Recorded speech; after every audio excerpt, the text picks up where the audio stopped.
Formal parts of a deed. A deed may be divided into the following parts. 1. Introductory part. This includes a commencement.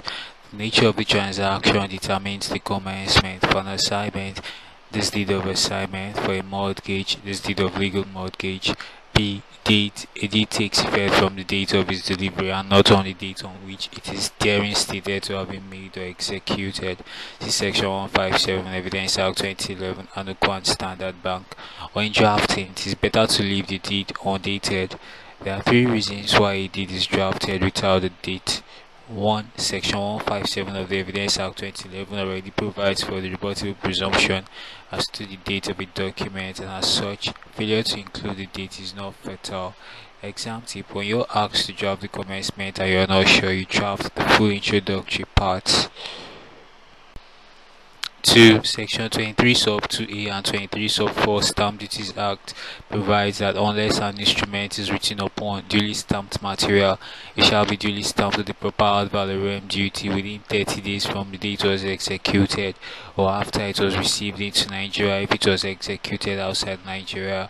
Therefore, because of the time limit prescribed for payment of stamp duties, conveyancers usually omit the date on the deed in order to avoid being in default and to avoid the penalty that follows. 3. The land instrument registration laws provide for registration within 60 days from date of execution. Failure to do so attracts penalty. C. The parties. A party to a deed must be legal persons. This consists of natural persons and entities with corporate personality. A party to the deed must also be described in detail. This includes the name, address, and status in the contract. The description of the parties as to status is dependent on the nature of the transaction. For example, this deed of assignment is made this dash of dash 20 dash between Chibimeka and Laja Disab number 64 Ikeja Street, Ikeja, Lagos, assigned of the one part, and Ogo David of number 17 Ude Street, Suralaba, Lagos, assigning of the other part. Section 58 sub 2 Conveyancing Act 1881 deems conveyance to be made with the conveyancee and his successors in title and though deriving interest under him or her. In drafting, always indicate the status of the parties. Note also that if you choose to use of the one part, it goes with of the other part, and if you choose to use of the first part, it goes with of the second part. The recitals. These are precise and clear statements of the material facts constituting the background to the present transaction and stated in a chronological order which explains the reasons for the transaction. The existence of recitals in a deed is determined by the word is used in the commencement. Recitals generally start with the word whereas, no matter the number of paragraphs. Recitals can be introductory or narrative. A narrative recital usually comes before the introductory recital and it states the road of title in the property up to the person in whom it is currently vested, i.e. narrates the history of how the vendor came to own the property in question. An introductory recital usually comes below the narrative recital and it explains the vendor's intention to transfer the property to the purchaser and the purchaser's intention to acquire the property from the vendor. If a defect in title is mentioned in a recital, a remedy for it should also be stated. Note that if a deed commences with the words this deed of assignment is made this dash day of dash 20 dash, a recital will be inserted. If it commences with the words this deed of assignment made this dash day of dash 20 dash, then there would be no recital. Functions of a recital. 1. A clear recital can help clear ambiguity in the main body of the document. 2. Section 162 of the Evidence Act provides that when there is recital of facts in a document that is 20 years old at the date of the contract, it will be taken to be sufficient proof of title. Thus, the statement of facts in such a recital are presumed to be true and correct. This is the ancient document rule. 3. Statement of facts in a recital may give rise to estoppel against the person making them. See Section 169 Evidence Act, Olukoya and Ashiru, 2018, LPLR 45374 CA. 4. It is a useful way to know the history of the property and how the vendor came to be vested with the property in question. If the operative part is clear, there will be no resort to the recital. In Ex parte Davis, it was held that a specific description in the operative part of a deed is not controlled by the general description in the recital. A recital cannot be used to modify clear provisions of a deed. Also, it is not every agreement that has a recital. There are some simple agreements that need no recital. Leases generally do not need recital except a sublease.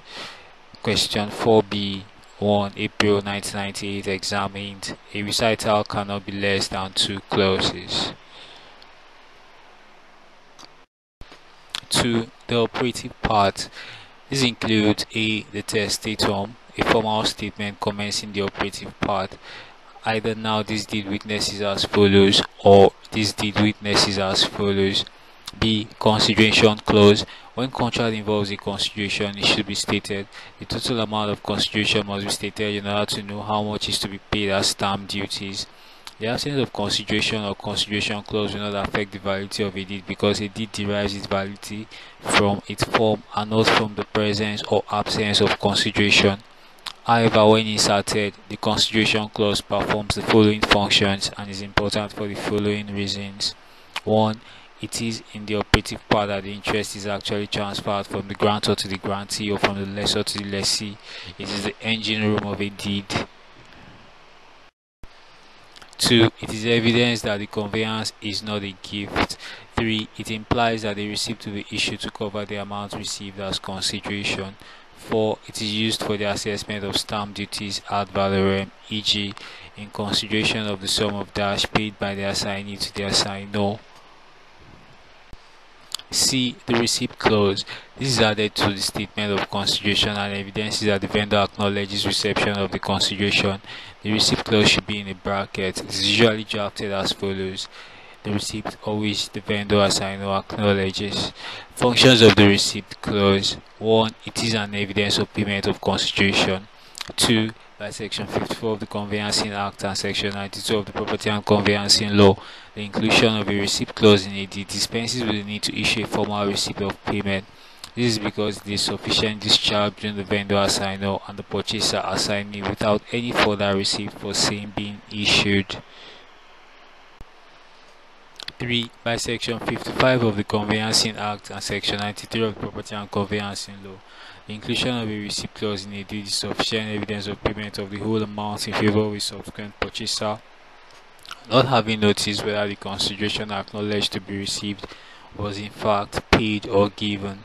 4. By Section 56 of the Conveyancing Act and Section 94 of the Property and Conveyancing Law, the inclusion of the receipt clause in a deed is sufficient authority to pay money to the vendor solicitor upon production of the deed that was executed by the person entitled to issue the receipt, i.e., the vendor without the solicitor producing any other direction or authority from the vendor, and there is no liability for loss. The receipt clause is not conclusive evidence that consideration has in fact been paid. Therefore, oral extrinsic evidence is admissible to show that consideration has not been paid or fully paid. The capacity clause.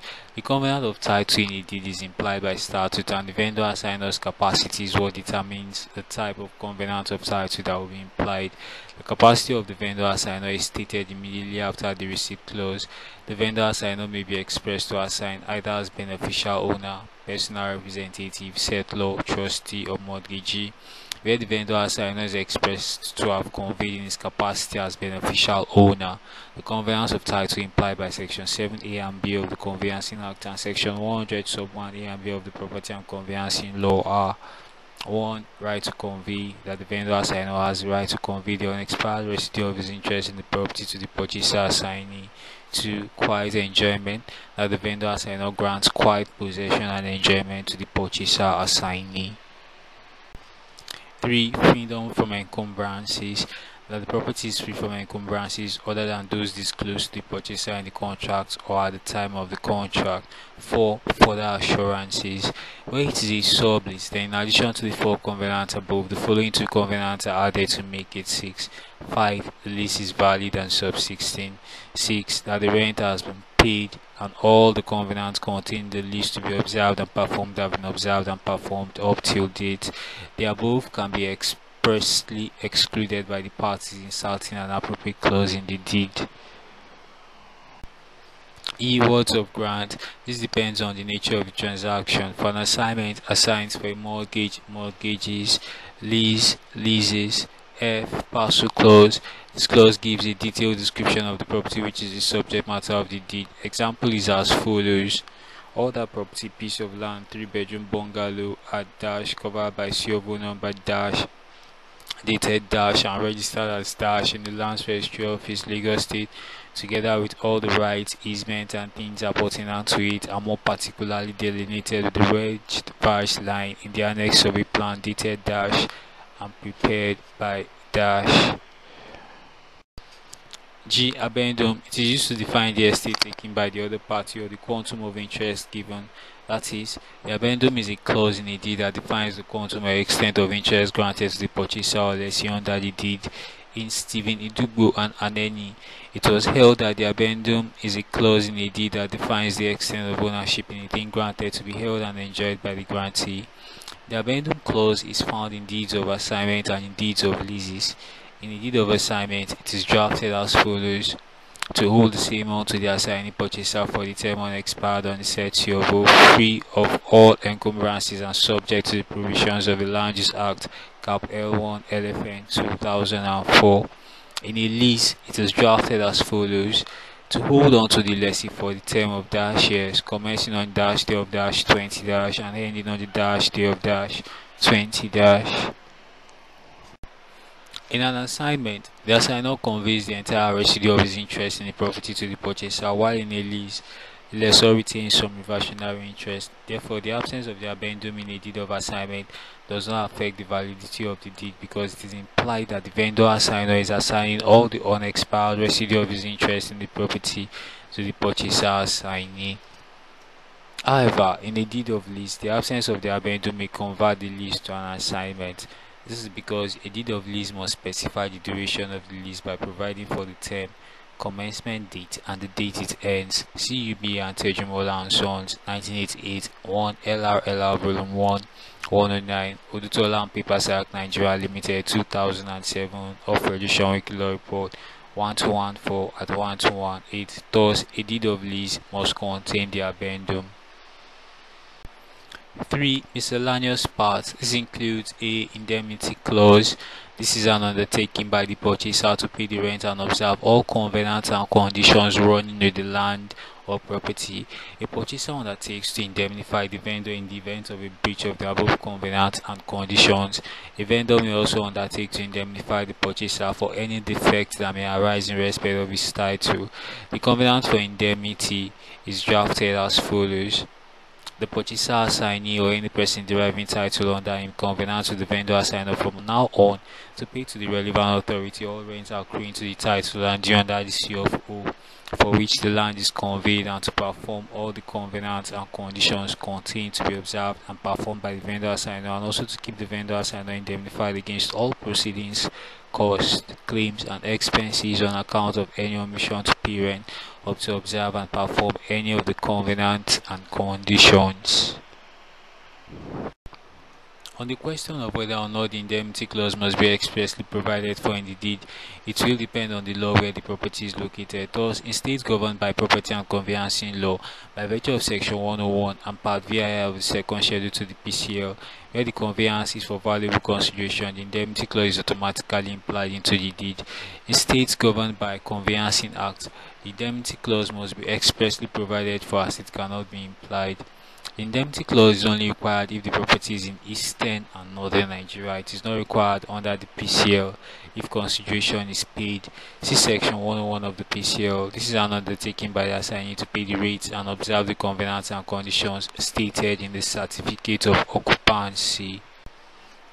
B. Acknowledgement for production and undertaking for safe custody. An assignor can keep the original title documents when all the interest in the property has not been transferred to the assignee. In those circumstances, the interest of the assignee may be protected in any of the following ways: 1. Making an undertaking to keep the original title documents in safe custody.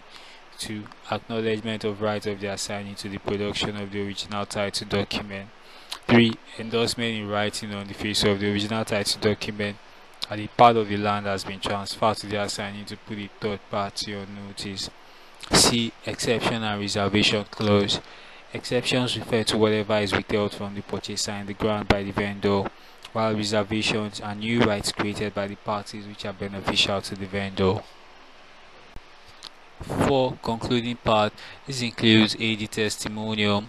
This commences the concluding part of the deed and it is drafted as follows: in witness of which the parties have executed the deed in the manner below, the day and year first above written.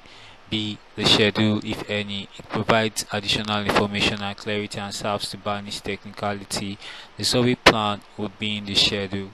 C. Execution clause. A deed must be signed, sealed, and delivered. Where it is a company, the words signed, sealed, and delivered is replaced with the common seal of dash dash limited was affixed to this deed and it was duly delivered in the presence of director or secretary. A deed must be signed by the parties. Section 97 sub 1 of the PCL provides that where an individual executes a deed, he shall either sign or place his mark on it, and sealing alone shall not be deemed sufficient. See also Section 83 sub 4 Evidence Act, filed by the Company Limited, and OCG 2002 1 Nigerian Regular Report, Part 748 at page 316, at the Farasin and Direct 2007 11 Nigerian Regular Report, Part 1044 at page 89, where it was held that if it is not signed, the document must retain its status as a worthless document. Signature can be marked thumbprint. A party to a deed who fails to sign cannot sue on the contract covered by the deed.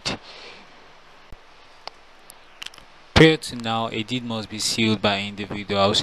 However, what the courts now look out for is intention to seal and have emphasized the need for actual sealing. Any indication of an intention to seal will be accepted for the purpose of the due execution of a deed, and the deed will be deemed to have been validly executed even though there is no actual seal on it. In First National Securities Limited and Jones 1978 2 All England Report 221 at page 228, the deed was sealed and the court held that where there is intention to seal, it must be upheld. Further, Section 159 of the Evidence Act 2011 presumes that a deed which has been signed and duly attested to is presumed to have been sealed and delivered even though no impression of a seal appears on it.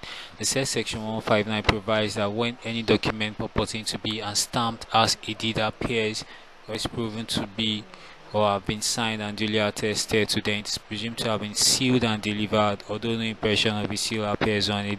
See also Stromdale and Board in 1952 1 CH 223. For a company, there must be actual sealing in the presence of the director and secretary of the company. There must be actual sealing and not presumption or intention of sealing for companies and corporations only. Section 163 of the Evidence Act 2011 and Section 98 sub 1 of the PCL will provide that a deed shall be deemed to have been duly executed by a company or corporation if its seal is affixed thereto in the presence of and attested by its clerk, secretary, director, or the principal officer or deputy. See Western Nigerian Finance Company Limited and West Schools Builders 1971 1 UILR page 93. Delivery does not necessarily mean physical handing over of the document. The fact that there was a handover does not mean that there is a delivery, and absence of handover does not mean that there is no delivery. Hence, delivery means that the maker of a deed expressly or impliedly acknowledges his intention to be immediately and unconditionally bound by the terms of the deed. It is an act done to evince an intention to be bound by the terms of the deed. See Jegede and Citycon Nigeria Limited 2001 4 Nigeria Regular Report, Part 702 112. Vincent and Premo Enterprises 1969 2 QB 609. Mere physical handing over or delivery without an intention to be bound does not amount to delivery for this purpose. See Awoju Gbagbe Light Industries Limited and Chinukwe and others 1995 4 Nigerian Regular Report, Part 390379. Delivery can be total, unconditional, or conditional escrow delivery. Delivery in escrow means that delivery of the deed is conditioned on the happening of some specified event or the performance of certain conditions, and the delivery is not complete until the event has occurred or the condition has been performed. Interest will not pass until such conditions are fulfilled. When a deed is delivered in escrow, the principle of relation back applies. This is a principle whereby an act relates back to a period date from which date it is construed to have taken effect. This means that where a deed is delivered in escrow, the effective date of delivery relates back to the day on which the deed was delivered in escrow and not the date on which the conditions were performed. See Alan Estates Limited and WG Stores Limited, 1981, 3 WLR 892. However, where a deed is delivered on the conditions that it becomes operative on the death of the grantor, it is not in escrow but a testamentary instrument. See Governor and Guardian of Folding Hospital on Crane, 1911, 2 KB. Also, a deed which is delivered subject to a condition and subject to such a right of withdrawal is not an escrow but merely an undelivered deed. The delivery of a deed in escrow is a final delivery in the sense that it cannot be withdrawn by the grantor before the grantee has had the opportunity to fulfill the condition. See Beasley and Hollywood Estates Limited, 1961, CH 105, where it was held that if you deliver a document as an escrow, it is your act and deed and it is not recallable by you. Quick glance note is powered by Precious Beauty Hub, suppliers of all types of hair extensions, experts in all kinds of unisex hairstyles, massage and pedicure. You can locate Precious Beauty Hub at number 9 Ibadan Street, Okpebi, Ikeja, Lagos State. You can call them or send a WhatsApp message via 070-866-57873 or 080-368-38380. You can also contact them via Instagram at precious_beauty_hub. Freelance Note is also powered by KSB Autos Limited, experts in all kinds of auto repairs. You can locate KSB Autos Limited at number 7 Tower Conning Close up in the Mike Crescent, Ibrefon, Lekki, Lagos, Nigeria. And Ronums and Luxury, your choice real estate agency in Lagos, Nigeria. You can contact Ronums and Luxury for all your real estate rental requests, real estate purchase requests, title perfections and regularizations, and management of properties, real estate in Lagos, Nigeria. Ronums and Luxury is located at number 7 Tower Conning Close up in Emma Crescent, Lekki, Lagos, Nigeria. You can call them or send a WhatsApp message via 081-4277-5425 or 091-569-1367. You can also reach them via email at ronumsandluxury@gmail.com. You can go through their catalogs of properties and contact them as well on Instagram at Ronums and Luxury, also on Facebook, Ronums and Luxury.